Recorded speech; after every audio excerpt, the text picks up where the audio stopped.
All right, everybody, last stop for today. We're going to check out what came out from the independent publishers this week. Again, you can ask us for these. We are taking requests either via phone or via email. We're processing your payments over the phone, and we're doing curbside pickup. So without further ado, here are the indie books for the week. And again, the last batch of indie books, new indie books for the foreseeable future. So if you want any of this stuff, let us know, because once it's gone, we're not going to be able to get it again until Diamond opens its doors. Okay. But we still have a bunch of indie graphic novels. Oh, right? yeah. We're not going to run out of graphic novels. Thank you, Derek. We're not running out of graphic novels. Stay tuned for lots of content and all the other stuff we have in the store. And now's the perfect time to catch up on your reading. Now is, in fact, the most opportune time. Don't just watch movies and play video games. Read. Catch up on your comics. Okay. So what do we got? We got a new Archie trade. This is the Archie and Sabrina arc.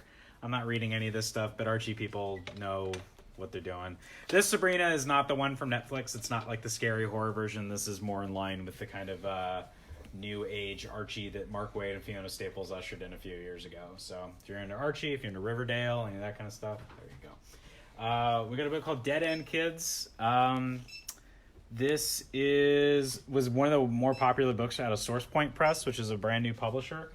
And the writer is very nice. I made friends with him on Twitter, and he's a very smart gentleman. Nice. And I know his name because it's on here somewhere. Your name is not anywhere on this book, sir. How are people supposed to know who wrote this? Well, you met him. What's his name? Gogol? Google? Frank Gogol. Frank Gogol. Frank Gogol's a good guy. He had nice things to say about comic book shops, and I approved of his messages. Nice. Okay. We have a big honkin' compendium for DMZ, soon to be a TV show on Sci-Fi Network, I believe, by Ava DuVernay. And this is a really cool book. It's basically a what if there was a second American Civil War? And basically Manhattan becomes a demilitarized zone. So this is about the people that are stuck in the demilitarized zone. Very cool series. One of the late entry Vertigo things, late Vertigo classics before Vertigo went bye-bye. But good stuff.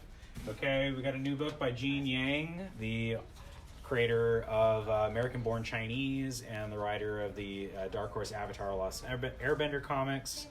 And more recently, Superman Smashes the Klan. And this looks like it's a book about basketball. And it's a book that looks like a basketball. And it actually feels like a basketball, too, if you run your hands across it. So that's kind of cool. So for fans of basketball, for fans of Gene Yang, check out Dragon Hoops. I don't know what this is. Edna Holmes. I don't know what everything is, you know? Like, I know Really? lots of things. No, not everything. This is based on a novel by Nancy Springer. Enola Holmes. I'm assuming maybe like the great-great-granddaughter of Sherlock Holmes or something. This is an Enola Holmes mystery. The art looks really cool. Ooh. Very pretty. Kind of a nice watercolor, very bright and colorful. It's for somebody, not me. Got a new trade of heavy vinyl. This definitely has its own little collective of fans. And look, Thrillist says it's one of the best comics of 2018. Maybe this is just a reprint of that initial series. I know that this was hard to find for a while. They had to change their name because they wanted to call it Lo-Fi Fight Club or Hi-Fi Fight Club or something like that, and I think that they couldn't, so they changed to Heavy Vinyl. Could be getting wrong. Midnight Vista looks like an alien abduction comic. I did not get a chance to read this when it was coming out, but I love alien abduction. Shout out to all my X-Files peeps. Are you an X-Files? I'm an X-Files generation kid. I love X-Files. The truth is out there. Truth is out there. Sightings, Fire in the Sky absolutely wrecked me scary. when I was a child. So you can definitely check that out. We have an Image comic called Nomen Omen. And that's cool. I didn't even notice. This is cool. It's got all these hands kind of coming out of her. Yeah, I didn't notice that at scary. first. I was like, kind of cool. Yeah. I read the first issue of this. It's like kind of an urban dark fantasy book, and it's really good. The first issue that I read, a lot of this is in black and white, and I don't know why. The first issue's in color. Good, though. Yeah. Nomen Omen. Okay, who likes pirates? Arr. Arr. We are do. No, it was not good.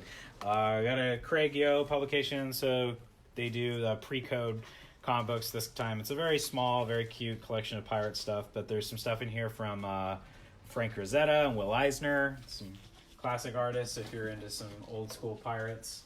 Apparently, Shredder is in hell. I didn't know. Wow. But there's tentacles down there too. So How Lovecraftian. very, very Lovecraftian. Yeah, I'm just way behind on TMNT, but it's a very cool universe. Everything they're doing over there, I highly recommend checking out. And this is kind of neat. Did you know that there were Transformers manga, and not like new manga, like manga that was like around the same time as the TV show? Apparently, I don't think that this stuff has ever been published in the States until just recently. So, out from Viz Media, if you want to check out some classic Transformers action. That's it for the graphic novels for this week. So let's look at what comic books came out. We have the last issue of Folklords. So a miniseries by Matt Kent and Matt Smith. Very popular series, very cool book. This week has an alternate cover from Jeff Smith, who in my opinion is just one of the greatest cartoonists in comics. Wow. Creator of Bone. Very cool. We have a new issue of Rat Queens, which comes out from time to time. Huge fan base for this one. Up to issue 21. Okay. We've got a new series from Vault, which is kind of one of my new favorite publishers. They did These Savage Shores, which I thought was the best thing that I've read in the last couple of years. They also did a book called The Plot, which was a really cool horror book. So this is sort of an eco science fiction book. It's very pretty. If you're into kind of like environmental science fiction, biodome kind of style science fiction, and yeah, very green, lots of greenness, green sci-fi, plants, science fiction, environment, science fiction, plants, trees, science fiction. No, I know. Okay. This is not new this week, but we sold out of it and got more. This is the new series from John Hickman called Decorum. I think anything by John Hickman is really worth reading, but this is exciting. It's a new independent, another science fiction comic from him. So if you really enjoyed East of West, or if you're really enjoying the current X-Men books, I highly recommend checking out Decorum. It's basically a science fiction version of colonialism. I don't know. Let me show you some more.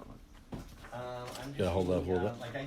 So this is the first page, beautiful, and it makes you think that it's not a science fiction book, right? Because it's like kind of an old style galleon, and you have some natives here, some tropical location, but then it turns out that this conquistador is actually like a robot conquistador, and these are kind of like alien guys that have little ray guns, and they have a little battle. Anyway, this is a really cool book. You got some, I forget this artist's name. Never mind, I'm getting away from it. Very cool. Sci-fi stuff with a neat spin. Okay, we have the second issue of Cimmerian, Queen of the Black Coast. I recognize that homage. Yeah. So this is actually a couple of different homages. Which one are you thinking of? I'm thinking of Crisis. Crisis on Infinite Earth, or not Crisis on Infinite, just Crisis, with Superman holding Supergirl. Yeah. But also, who did it first? Was it that, or was it Claremont with the Jean Grey holding, or was it? Or it's Cyclops holding Dark Phoenix. Is that what it is? I think DC did it first. DC did it first. Okay. Anyway, this is a pretty cool comic. It's a Conan book, but it's not Marvel. This is actually a European company that's doing this, and they're not allowed to use the word Conan in the title, so they're calling it the Cimmerian. So it's kind of like the Mandalorian, I guess, in that sense. Nice. So for the Conan heads, definitely check out the Cimmerian. We got a new issue of Blade Runner, which is kind of a runaway hit from this publisher. So it's Blade Runner 2019. So this actually takes place during the timeline of the first movie with Harrison Ford. I haven't had a chance to read any of it yet, but people seem to really love it. You have these cool alternate covers that are actually by Sid Mead, who is the concept artist on cool. Blade Runner, which is kind of neat. And yeah, people seem to be responding to this. It's a pretty Blade Runner-esque page there. Yeah. Very cool book. We have the first graphic novel. Do you want me to forward the email to you so you can look at it? Here is the best horror comic book coming out right now. No, I don't know about that. It's really good, though. Thanks. Basket Full of Heads is so much fun. This is written by Joe Hill. That's Stephen King's son. He was also the writer of Lock and Key, which recently got turned into a show on Netflix and one of the best comic books anybody's made in the last 20 years. And this is such a fun comic book.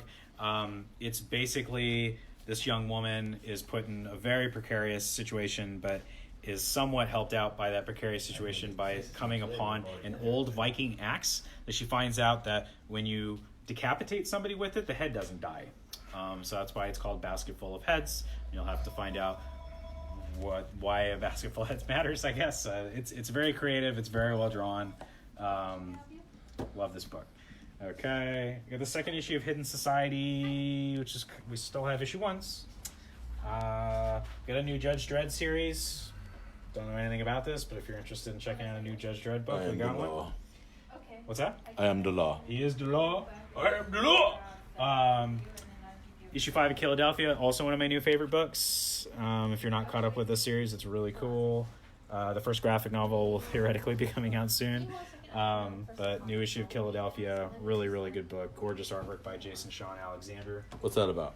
Philadelphia is a urban horror book.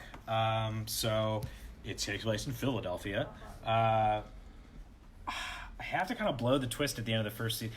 It's urban vampires, which has been seen and done before, but it's never been done.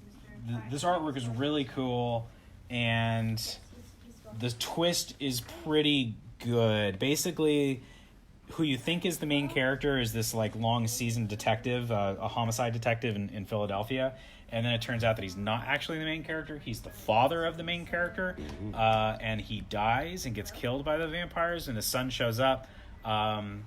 He thinks his dad is dead, but then it turns out his dad's not quite dead. He's just been turned into a vampire. So now it's a father and son story with his hard-boiled cop dad, who's now also a vampire. It's very well done, and I highly recommend it for fans like Seven. If you like stuff like Seven, it's got a Seven vibe. What else we got left? I got new issue of the most current Stranger Things comic book. In case you didn't know, there are definitely Stranger Things comic books.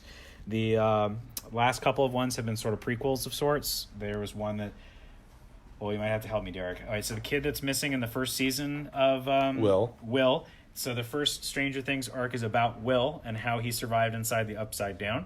And the second storyline is about 11 and how she grew up in the government facility. Right. Is that okay? Okay. Yep. I don't know what this one's about. I think it might have something to do with the other psychics that 11 was hanging out with. Kind of like her little X-Men squad that we saw one episode of. Yeah, with all the 80s clothes and stuff. All the punkers. This is another book that's not new this week, but it sold out really fast, and we got more copies. It's kind of not a ton of hit books from Action Lab of this sort, but this one seems to be running away. I liked it a lot. It's called Sweetheart. It's about these monsters that sort of, for whatever reason, kind of imprint themselves on you when you're a kid, and then they never go away. They watch you from a distance, and it's pretty creepy. And I don't really know what that's all about, but I enjoyed it. It's got a cool name and a cool cover. Okay, we got some new Teenage Mutant Ninja Turtles, new issue of the new series, and we also have the second issue of Jenica's self-contained own miniseries. Jenica is the new female Teenage Mutant Ninja Turtle who took the world by storm, and people kind of want to know what she's all about. And this is done by my boy Bram Ravel.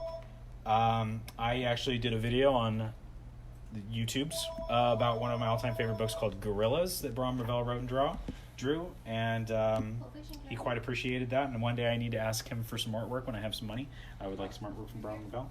I should buy a Gorillas page too. Anyway, Bram Ravel is getting work. That's all that I care about. Next issue of Tomorrow, which the first issue didn't really, I think, do a good job of communicating what it was about, but the second issue definitely does. So if you looked at that cover, what would you guess that's about, Derek? That looks kind of like a Lord of the Flies type thing, right? Yeah, Lord of the Flies for sure. So this is another post-apocalyptic kind of style book. Hey, great. And this one is like, what if all the adults die and leave the kids inherit the earth? And would that actually be a good thing like some people think it would? This person that writes this quite cynically says, no, it would be just as bad, if not worse, if children inherited the earth. So we got that. Oh my goodness gracious, look at this. We got Transformers versus Terminator. Oh, the crossover you never know you needed, but you did. We haven't had this yet, and now it's here. And that's about all I have to say about it, I guess. it's no RoboCop versus Terminator. RoboCop versus Terminator is the greatest crossover comic of all time. So if you have a way to read that, I would read that by Frank Miller and Walter Simonson. But I'm sure that this is fine. Look, see, That's pretty cool. Yeah. Does Optimus Prime say that he'll be back? I don't know. Actually, the art's pretty. Wow, that is a lot of. I guess this is how they draw Transformers now. They have just like a ton of detail and Lots of stuff. lots of moving parts. Very Michael Bay. Yeah, well, we got Michael Bay out a little bit. And our last stop is Exo Man of War. There's a new creative team. Dennis Hopeless and Emilio Laiso. I thought that was like a bat wing. Looks like the or bat wing, something. right? So Exo Man of War, yeah, it gets renumbered every so often. It's trying to give people an opportunity to get into this world that's been going now for like over 10 years. But Valiant stuff's pretty cool. I'll read it one day. And hey, well, look, Bloodshot is now in theaters. Well, it's on streaming now. Look, it says in theaters, 313. What's a theater? Yeah, what's a theater? What's a comic book store? Those are things from our childhood, Ryan. Not in the new Brave New World. Okay, that's it for this week. Stay tuned. We're going to be talking a lot about indie graphic novels because that's all we have to sell you for the next few weeks. But for now, can I grab that paper behind you, Dirk? Yes, indeed. All right. If you saw anything that we talked about today and you want to put aside, you can call us here during store hours. Okay, if it's after store hours, nobody's going to be here, so don't call during store hours. Or you can email us here at pulpfictiononline@hotmail.com, and also these are our social media here. We are on Instagram and we are on Twitter. And I want to end on a positive note and say thank you very much to all our customers that have been doing their best to come and get their books out of their pull and not saddling us with books in this time. It is going to be hard for us, just like it's going to be hard for everybody else in the next however many weeks and hopefully not months. Yeah, I know, right? No, yeah.